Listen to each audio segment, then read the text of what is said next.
और बड़ी खबर, मऊगंज हिंसा के बाद बड़ा एक्शन लिया गया है। एसपी रचना ठाकुर पर गाज गिरी। एसपी रचना ठाकुर को हटाया गया है।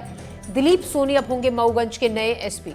तो मऊगंज में हुई हिंसा के बाद जो हंगामा वहां पर हुआ था, विरोध हुआ था, मारपीट की गई थी, एक पुलिस इंस्पेक्टर की एक जान चली गई थी और एक युवक जिसको अपहरण करके रखा गया था आदिवासियों की तरफ से, उसकी भी अब आदिवासियों ने पीट पीट कर जान ले ली थी। इस पूरे मामले को लेकर अब एसपी पर गाज गिरी है। एसपी रचना ठाकुर को हटा दिया गया है और उनकी जगह दिलीप सोनी होंगे नए मऊगंज के एसपी।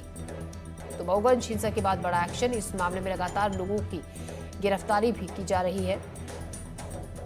मऊगंज हिंसा के बाद बड़ा एक्शन लिया गया है। एसपी रचना ठाकुर को हटा दिया गया है और उनकी जगह अब दिलीप सोनी होंगे मऊगंज के नए एसपी।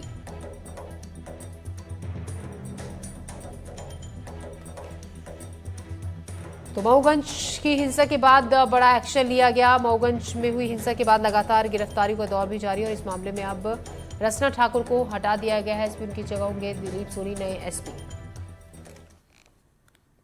छत्तीसगढ़ के पंचायत सचिव पद के शासकीय कर्म की मांग को लेकर अनिश्चितकालीन हड़ताल कर रहे हैं। प्रदेश के 11,743 पंचायत सचिव हड़ताल पे हैं। बेमेतरा जिले के जयस्तंभ चौक पर 425 पंचायत सचिव हड़ताल पर बैठे हैं।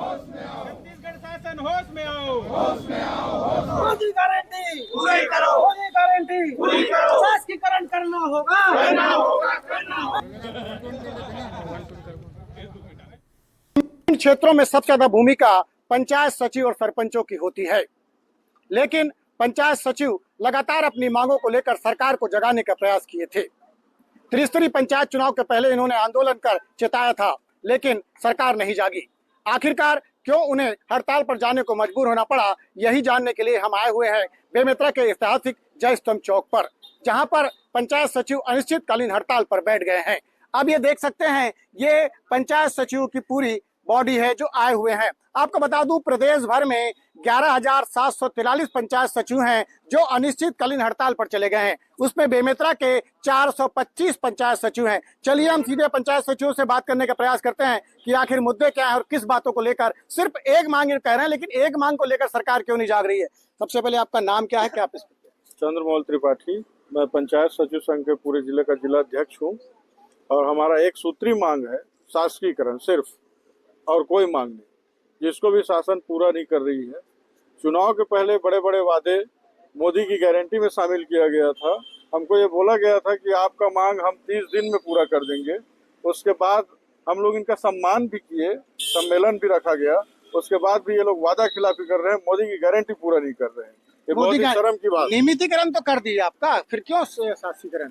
नियमितीकरण तो कर दिए, लेकिन शासकीकरण अनिवार्य है। अभी लोकसभा चुनाव के पहले, विधानसभा चुनाव के पहले जो मोदी गारंटी, उसमें स्पष्ट लिखाया हुआ है। और उसके बाद अभी हम लोग रायपुर में भव्य स्वागत सम्मेलन किए, उसमें भी बोले कि मैं कमेटी गठन करके तत्काल आपका जो शासकीकरण है उसको तत्काल करूंगा। तो 30 दिन का समय दिए, नहीं हुआ। 90 दिन का समय नहीं हुआ। अंतिम में हमको उग्र होकर के ये लड़ाई लड़ना पड़ा और कल शासकीकरण होने से क्या क्या फायदे होंगे? अगर शासकीकरण नियमितीकरण तो शासकीकरण से क्या क्या फायदे होंगे? शासकीकरण होने से जो सरकार में लाभ मिलता है वो सब चीज हम लोग को भी लोग, अभी तो कुछ नहीं मिलता ना। हम लोग को जैसे रिटायर हो गए तो घर ही में बैठ गए, तो क्या फायदा? इतने दिन का जॉब किए हम लोग शासकीकरण। अच्छा, कई पंचायत सचिव रिटायर हो गए? हाँ, रिटायर हो गए, कुछ फायदा नहीं, कुछ फायदा नहीं है। ये बिल्कुल देख सकते हैं, विडम्बना है बिल्कुल शासकीकरण की मांग है। चलिए कुछ और हमारे साथ बात करने का प्रयास करते हैं।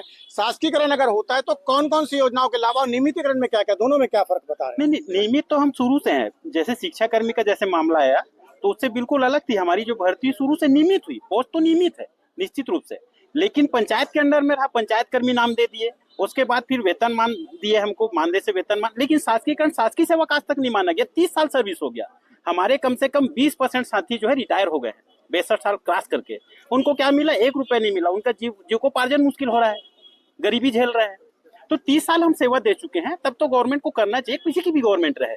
और जब इनकी गवर्नमेंट नहीं रही पिछले वर्षों में, तो ये कहते आए हैं कि हम हमारी गवर्नमेंट बना, हम मांग पूरा करेंगे। अब मोदी गारंटी करके घोषणा पत्र जारी किए, उसमें भी लेकिन कर नहीं रहे। बिल्कुल देख सकते हैं कि दोनों ही सरकार की बात कर रहे हैं, ये भाजपा और कांग्रेस की नहीं कर रहे हैं। दोनों सरकार ने अपने वादे किए तो वादे पूरे नहीं किए। जहां तक इनका कहना है कि कई साथी जो रिटायर हो गए जिनको 1 रुपया नहीं मिला, वास्तव में पंचायत सचिव का जो पद होता है वो ग्रामीण स्तर अंतिम व्यक्ति तक होता है जो सेवाएं देते हैं। लेकिन अगर उसको सेवाओं के बदले कुछ ना मिले और उनके बच्चे यूं ही बेघर हो जाएं, किसी प्रकार नौकरी ना मिले या कोई प्रकार की सेवाएं ना मिले, पेंशन ना मिले, तो उनकी स्थिति क्या होगी। एनडीटीवी के लिए बेमेतरा से सुजीत शर्मा।